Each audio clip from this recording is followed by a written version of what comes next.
On the same day that Rogers signed Mark Shapiro has signed Rogers. Funny how that works. The Blue Jays have signed right-handed reliever Tyler Rogers to a 3-year, $37 million contract with a vesting option for a 4th year. Wow. Gonna say it again. Ross Atkins is not messing around. I love this. I absolutely love this. It may seem like a bit of a bizarre move on paper for some people, given Rogers' age and the fact he doesn't really strike anyone out. You know, Jays fans have been begging for more pitching and relievers who deliver more velocity and swing and miss, and I've been one of those fans. With Robert Suarez going to the Braves and Edwin Diaz going to the Dodgers, it looked like the Jays had missed out on getting that really big fish in the reliever market.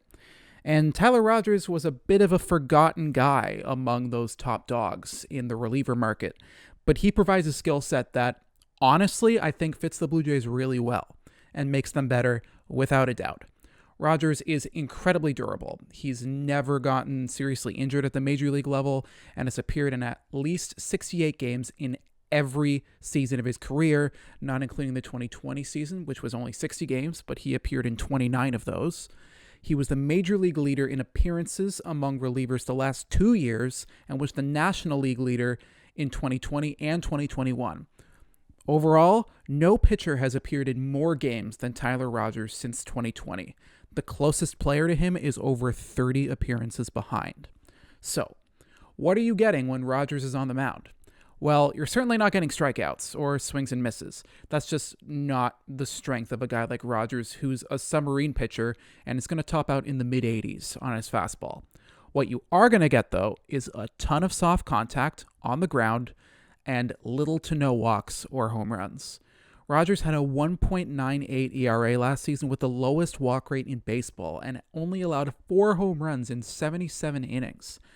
I know everyone loves the high velocity, swing and miss, nasty stuff that relievers like Diaz, Fairbanks, and Suarez bring, but that doesn't mean Rogers isn't still incredibly effective.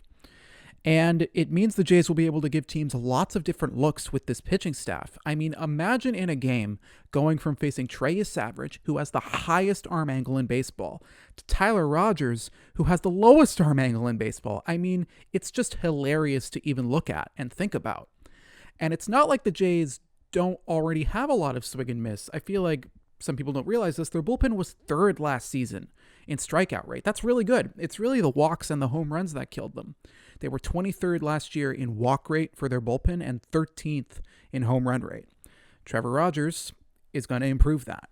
The highest ERA Rogers has ever put up in a full season is 3.57, and he's going to be able to eat so many valuable innings out of that bullpen in the next few years. And that's going to give the Jays the ability to give some of their other guys a rest. Think about Brendan Little. He threw so many innings last year, and you saw it affect him towards the end of the year. He wasn't nearly as good. Louis Varland pitched in what felt like every single playoff game. Jimmy Garcia is going to be another guy who, when he comes back, he's going to need his rest. Trevor Rogers is going to give you so much flexibility in your bullpen, in that he's going to be able to pitch pretty much every day. He doesn't have the injury history or the throwing style that suggests you are going to have to look after him or be very careful about his workload. He is a workhorse, the most durable reliever in baseball, and absolutely 100% improves that Jays bullpen. This is an A-grade signing for me. Look at their bullpen depth now. And just think about the guys that aren't on this list I'm showing you here. Mason Fluharty, Derek Fisher, Chase Lee, who we also acquired yesterday, Paxton Schultz, their Rule 5 pick, Spencer Miles, we haven't even talked about him. There's still work to do, mainly on the position player front now. I think their pitching staff looks pretty great. But this is a fantastic addition, and I absolutely love the investment that Rogers, and when I say Rogers, I'm talking about the corporation, not the pitcher, is putting into this team this offseason. They see a big opportunity at a championship after the success of last year, and they are trying their very best to capitalize on that opportunity. You love to see it. Click like, subscribe, and I'll see you soon.